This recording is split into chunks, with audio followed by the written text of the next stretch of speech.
хажуу салчгансан ладраа чи юм мангар уцаа юу гэдэг юм ингэж фистаун гинэ өөчлөг ихтэй ингэж ярьцдаг юм 7 минутын юм энэ одоо юу вэ чи нэг жоохон хүүхдөө яасан маасан гинэ хөөе за ингээд хоо гэж яагаад ингээ яг хажуу доор ирээ цэвэрлээд өөр газар хоод идсний дараа дуус болдгоо мөхөр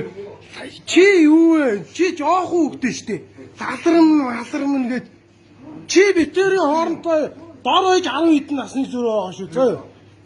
чи согтуу байгаа юм уу энэ согтуу биш тэ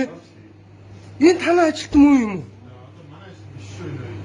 тэгээд танай ажилтан биш бол ийм их самбараг танай ажил дээр ийм ингээд хэр дурын хүн орж ирээ ингээд зөвлөгөө хийгээд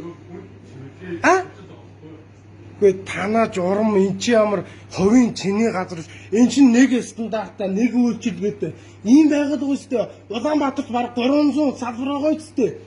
ингээд тааш өөрийнхөө юм шиг хандаж ингэж байж болд юм уу бүх салбар л ингээд зөвлөөр хүмүүс ингээд сууж ингэж болохгүй миний дүү чи тэгвэл сургалт болоод ажлынхаа юу буруу авсан бэ хүн хоод идэхэд ядахтаа энэ хараа идэх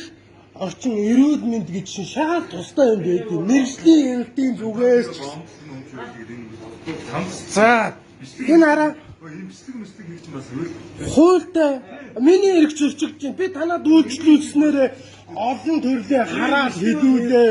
ингээ байж би баримтуулж чинь баримтчууд яах юм дөө за юу